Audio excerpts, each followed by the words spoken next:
And so Marcus Bontempelli today trained away from the main group. You could watch him test his knee. The sense is that he's got bone bruising. We'll only ever learn in hindsight whether it's more than that. There is the feeling that he will play. He's certainly been selected. That was never really in doubt. I think he plays.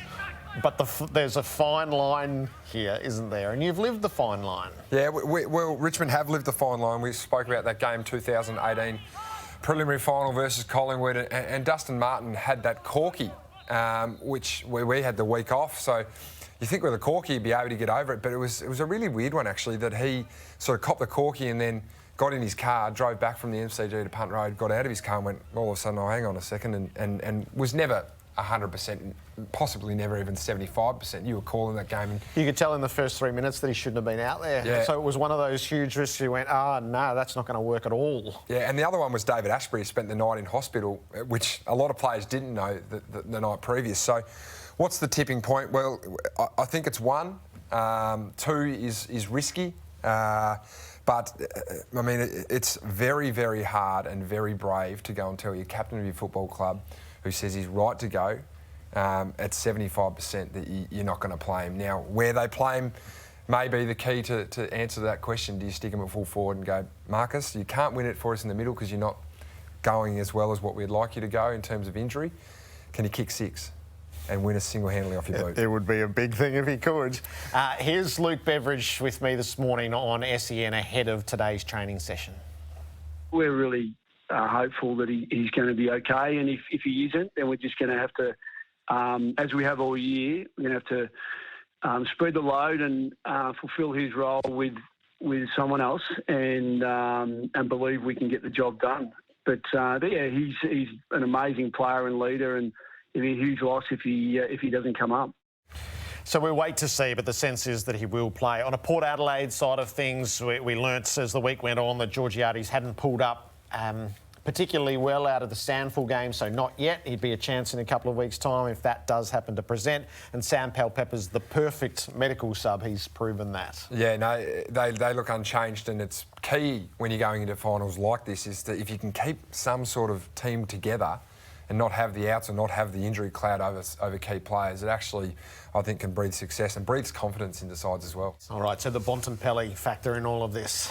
Yeah, so the more you look at what they do, particularly at boundary throw-ins, and Joey and I have talked about this on First Crack the last few weeks, they're like fingerprints, the boundary line throw-ins for the Dogs. No two are the same.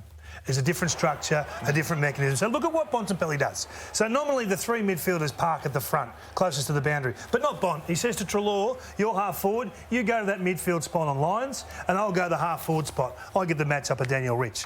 Then he tracks in. Guess what? Now you're playing his game. Rich doesn't play his game.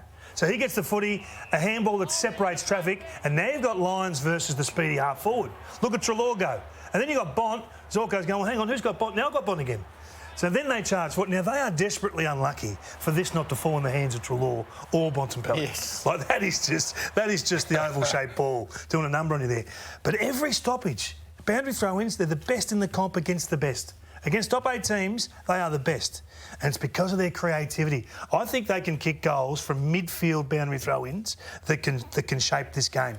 If they play wide, they've got a ruckman now, they've got a presence with Bont doing what he's doing there. I saw him move today at training. He looks fantastic. And he's been the most talked about player all week, and rightly so. Hey, go and win the unwinnable. Go and win a game where everyone says you haven't got a ruckman, he hasn't played since April, mid-April, April 3rd, was it? Hasn't played a full game since April 30. Yeah, and you've got no full back. Well, guess what? This would be the biggest of preliminary final wins, and that man can do it for and them. they must do it for their leaders, do it on the field, because as Kingy said, every stoppage is different. Sometimes they bring up 2 half forwards, sometimes it's 1, sometimes it's none, and it generally is Bontempelli the one that's orchestrating it. Round 23, what's real, what's not? Yeah, well, what's certainly real, I think, when you look at that game, was Port Adelaide's ball movement. I mean, that game, they were able to get out the back of the Western Bulldogs. We know the Dogs are a team that like to press really high with their team defence, so they don't concede entries. They really sort of nullify teams doing that. But what Port Adelaide were able to do this game is off turnover, they were able to go quick from their back half. And they had 11 scores from their back half, which was the Dogs' worst result for the year. And 38 of their 40 points in this game for Port Adelaide off turnover came from the back half, and they went quick. And I just want you to note the players that were involved in a lot of these passages of play, because Kingy's spoken a lot about the health of your list. And these half forwards, these mid forwards for Port Adelaide, the dangerous combinations, they're the ones that are involved in these chains because they like to get high up the ground and get involved in their score involvements, and they are the threats. And you can see the Dogs, they press really high, they like to front. You know, Cordy does, they play in front, they rely on pressure around the ball. Port Adelaide were able to score on counter-attack, and I think they'll be able to do that again.